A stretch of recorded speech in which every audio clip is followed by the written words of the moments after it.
ஆண்டவரும் இரட்சகருமாகிய இயேசு கிறிஸ்து திருப்பெயரினாலே உங்களை நான் வாழ்த்துகிறேன். இன்றைய இறைவார்த்தை மூலமாக ஆண்டவருடைய வார்த்தை உங்களோடு கூட பகிர்ந்து கொள்வதிலே நான் மிகுந்த மகிழ்ச்சி அடைகிறேன். கர்த்தர் தாமே உங்களை ஆசீர்வதிப்பாராக. இந்த வாரத்திலே திருச்சபை நமக்கு சிந்திக்கும்படியாக கொடுத்திருக்கிற தலைப்பு எளியோரை மறவாதே. அதற்கு ஆதாரமாய் கொடுத்திருக்கிற வசனம் கலாத்தியர் 2ஆம் அதிகாரம் 10ஆம் வசனம். தரித்திரரை நினைத்து கொள்ளும்படி மாத்திரம் சொன்னார்கள், அப்படி செய்யும்படி அதற்கு முன்னமே நானும் கருத்துள்ளவனாயிருந்தேன். கலாத்தியர் 2:10 இங்கே அப்போஸ்தலனாகிய பவுல் இந்த வார்த்தையை சொல்லுகிறார்.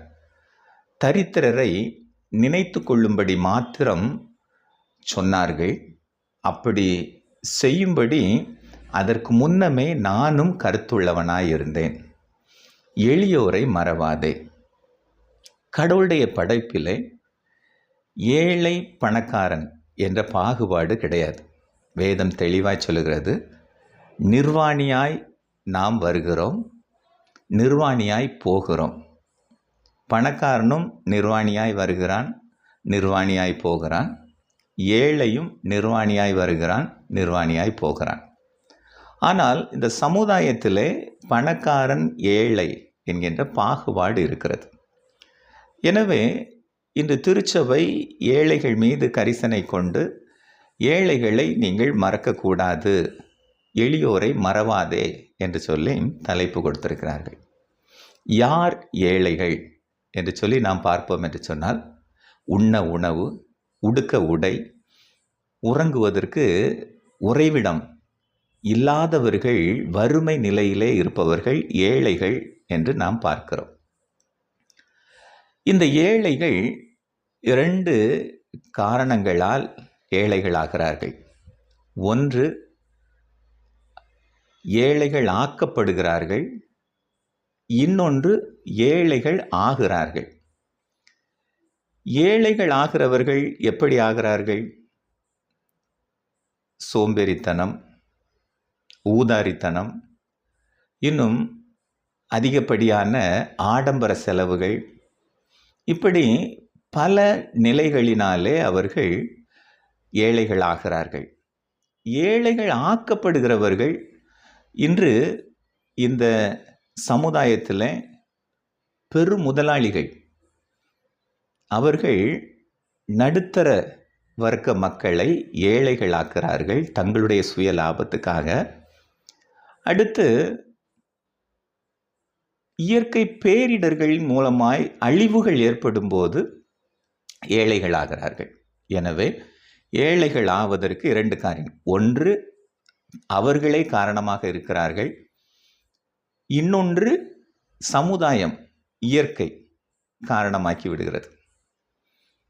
எதுவாக இருந்தாலும் வேதத்திலே நாம் பார்ப்போம் என்று சொன்னால்,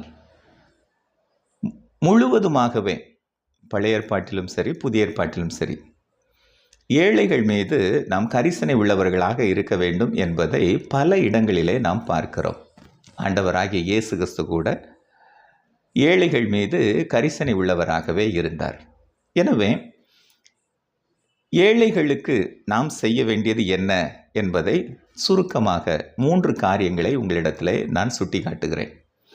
முதல் காரியம் என்ன என்று சொன்னால், ஏழைகளை புறக்கணிக்க வேண்டாம். ஏழைகளை புறக்கணிக்க வேண்டாம்.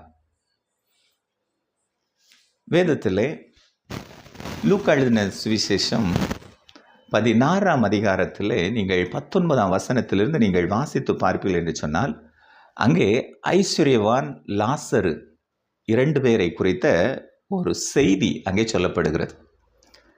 லாசர் என்பவன் ஒருவேளை ஆகாரத்துக்காக அந்த ஐஸ்வர்யவான் வீட்டு வாசலிலே காத்திருந்தவன்.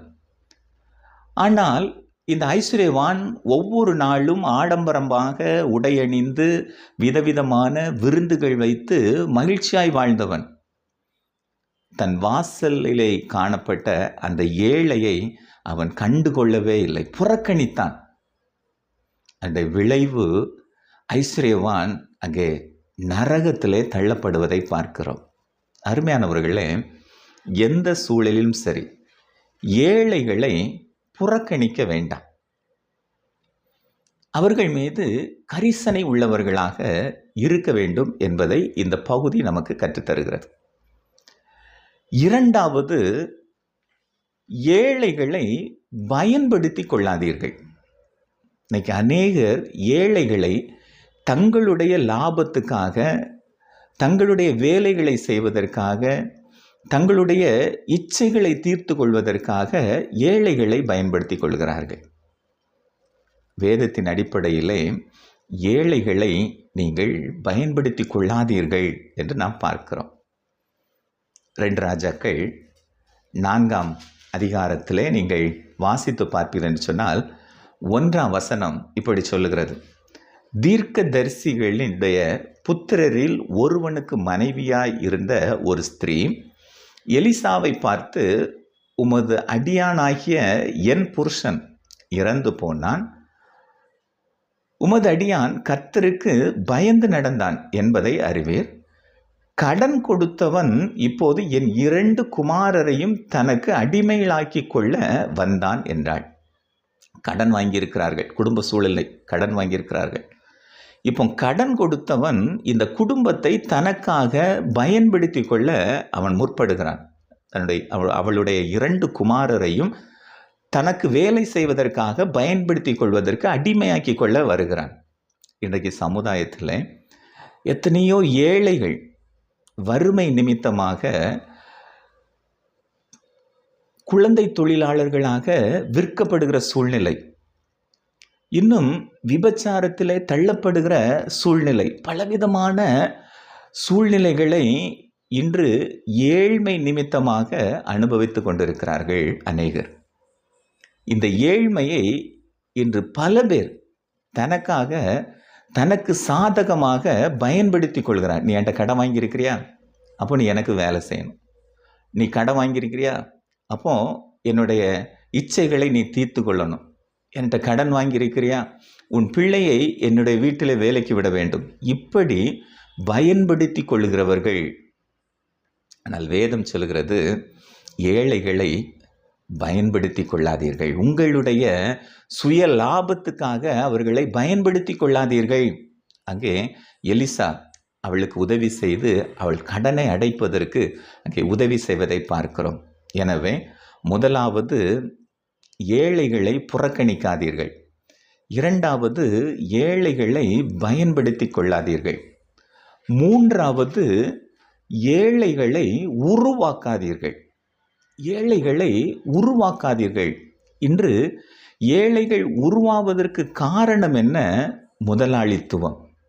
இந்த முதலாளிகள், பெரும் முதலாளிகள் ஏழைகளை, நடுத்தர வர்க்க மக்களை ஆசை காட்டி, இல்லையா, இஎம்ஐ, நீங்கள் வெறும் ₹1 கொடுத்தா போதும், ₹1,00,000 பைக் உங்களுக்கு நாங்கள் தாரோம், நீங்கள் அதுக்கப்புறம் மாதம் மாதம் கட்டினா போதும்.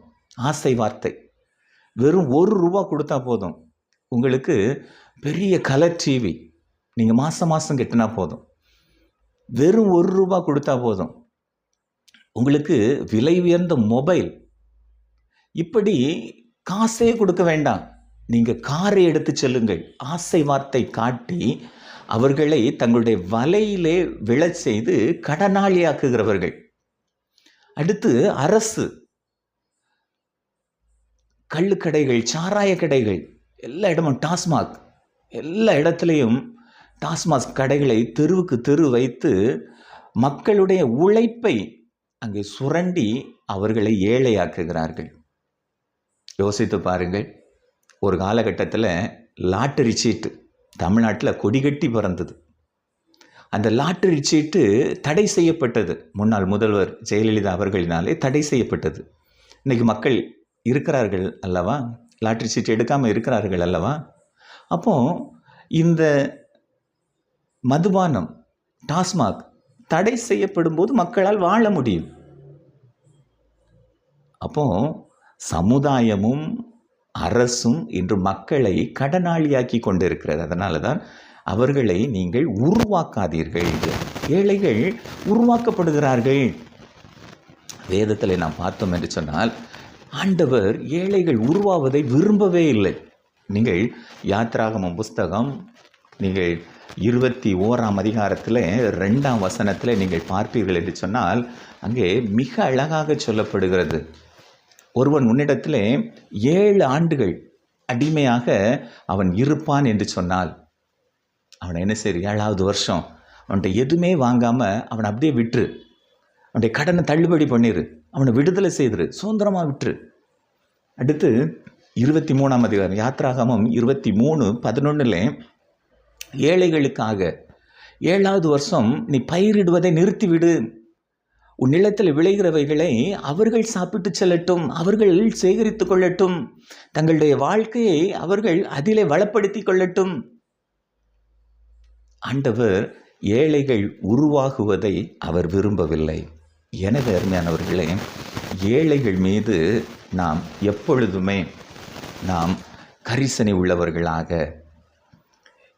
ஏழைகள் உருவாகுவதை தடை பண்ணுகிறவர்களாக, ஏழைகளை நம்முடைய ஆதாயத்துக்காக பயன்படுத்தி கொள்ளாதவர்களாக, அவர்களுக்கு உதவி செய்து அவர்களுடைய தேவைகளுக்கு நம்மால் இயன்றதை அவர்களுக்கு செய்து கொடுத்து அவர்களையும் இந்த சமுதாயத்தில் நம்மை போல சக மனிதர்களாக நேசித்து வாழும்போது, நமக்குரிய ஆசீர்வாதத்தை அவர்களோடு பகிர்ந்து கொள்ளும்போது ஒரு சமுதாயம், ஒரு நல்ல சிறந்த ஒரு சமுதாயம் உருவாகுவதற்கு அது காரணமாக இருக்கும். எனவே ஏழைகளை மறவாதிருங்கள். கர்த்தர் உங்களை ஆசீர்வதிப்பாராக. ஆமென்.